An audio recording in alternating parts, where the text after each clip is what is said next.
So this might be the best budget 75% keyboard.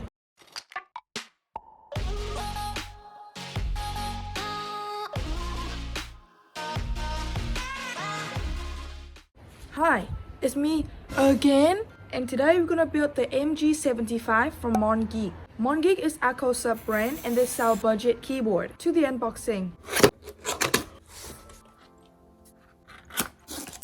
So inside we have the keyboard wrapped in PE foam, manual, USB dongle, a rubber cable that we don't like. Let's take a closer look at the keyboard. Wow, hold up, it's plastic? Huh? My god, this girl. Yes, of course I'm plastic. What do you expect from a $50 keyboard, huh? Okay, I'm sorry. So, it's plastic.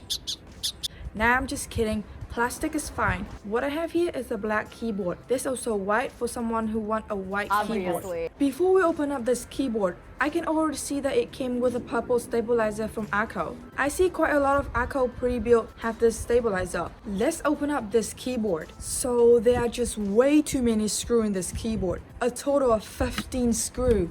You hear me right? 15. Why 15? I'm sorry, I'm a bit aggressive. This means this keyboard is tray mounted. Inside we have a steel plate, EVA plate foam, PCB foam which are PE, PCB and the thinnest foam case I've ever seen, daughter board and the tiniest battery. So this keyboard have two modes. The switch to turn on and off the keyboard is at the bottom case. That's pretty good for a $50 keyboard. So let's take a closer look at the PCB. It's north facing and no RGB because of the tiny battery. Sorry gamers. Next is the build, and you know me, I wouldn't do one build. That's just too normal for me, and I'm not. So for this video, I'm gonna build both clack and thought keyboard. I'm gonna build clack first, but let me just remind you, this is my first time building clacky keyboard, so there's not gonna be any foreshadow up the screen right now.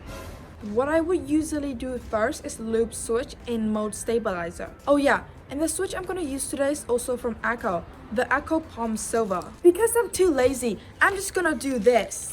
Yeah, and the stabilizer too.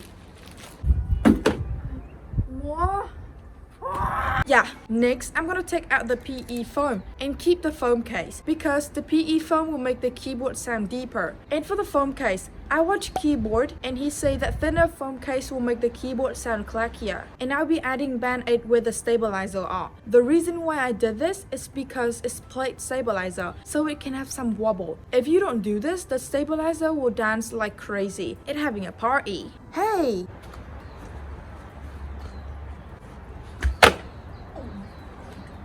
Thankyou, here's some ASMR.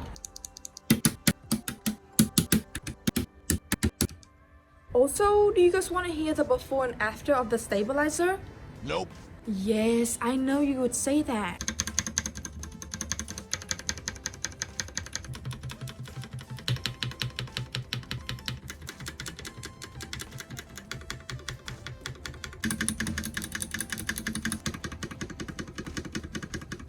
And for the keycap, I have black on white keycaps. Yes, I know it's clone, but please don't cancel me. This keycap is ABS double shot, but I'll get to the real keycaps thing if you subscribe. So subscribe! Magic!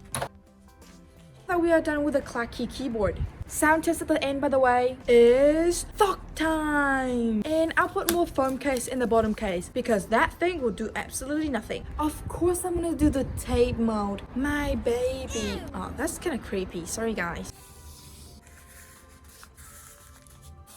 I'll keep the PCB foam and the plate foam because it's free. That's it! Sound test time!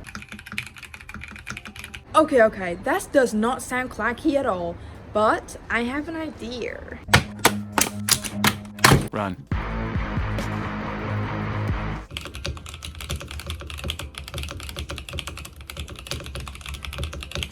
Much better.